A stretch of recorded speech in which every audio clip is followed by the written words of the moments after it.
Hi, I'm Tom Stokes. I'm a professional FIFA player / streamer for #United. I guess I'd say to people that think it's a joke, what's on the line is very serious. The top player last year won 250,000 in the World Cup. It's not just as simple as you plug your controller in and you play some games. There's a lot that goes into it.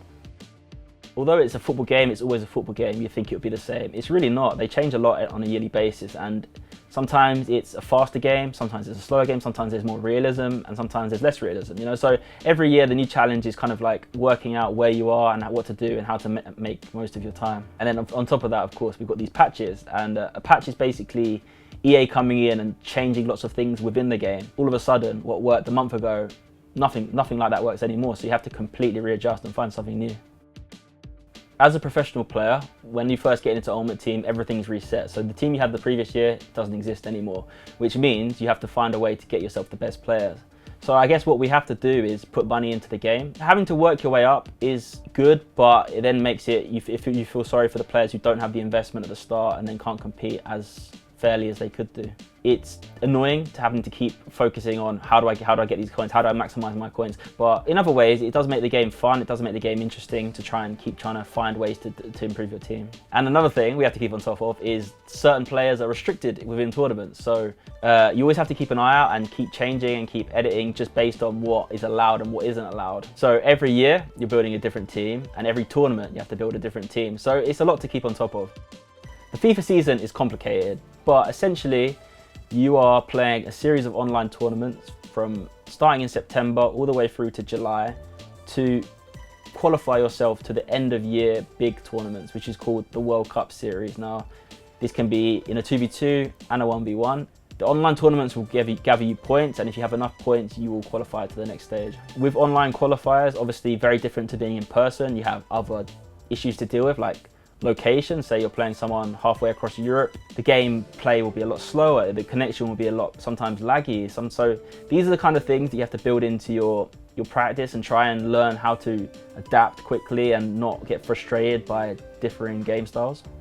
There is a lot of work aside from just playing that you have to really focus on if you want to maintain a position at the top of the esport. Our practice is against other top level pros. Now we specifically have a Twitter chat where a bunch of people from across Europe all are in there. When I know in advance who I've got in a tournament, I will spend some time and try and find footage of them playing, see what they do, see what they get up to, and then if I know what kind of style of a player they are, if they're a possession-based player, I'd focus my practice games against similar styles, which means I can master it for that game.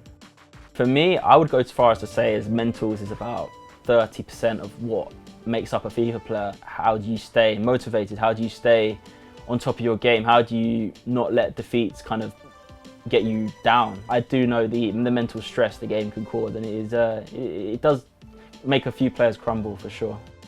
I'd say in gaming, 18, 19, 17, that's kind of where you're at your reaction time peak. But luckily for me, FIFA isn't really a reaction time game. It's more of a thinking kind of like, it's almost like what can you bring from your own knowledge of football into FIFA. I guess you could liken it to having Greg Halford, who's not the fastest player, but the way he adapts his game to play to his strengths, that's what you can do on the pitch as well. Sometimes you're spending hours playing the game, sometimes you're spending hours streaming, and you've got to make sure you're completely hydrated and fueled up for the day.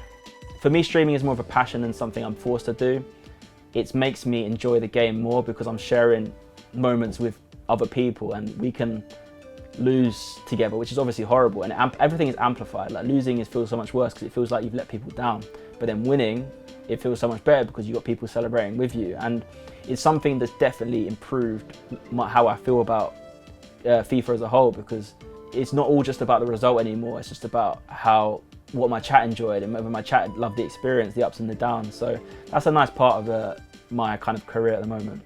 Aside from the regular community, I think there are a lot of people whose goal on Twitch is to be an anonymous and to be a nuisance and to try and provoke a reaction from a streamer. This is very, very common. And as you get more viewers, the percentage of these kind of guys increases. So yeah, it's something extra to deal with, but then you've got the chat to kind of help you out, build you back up, or the moderators to try and delete the messages and stuff like that. But yeah, it can be very frustrating dealing with that.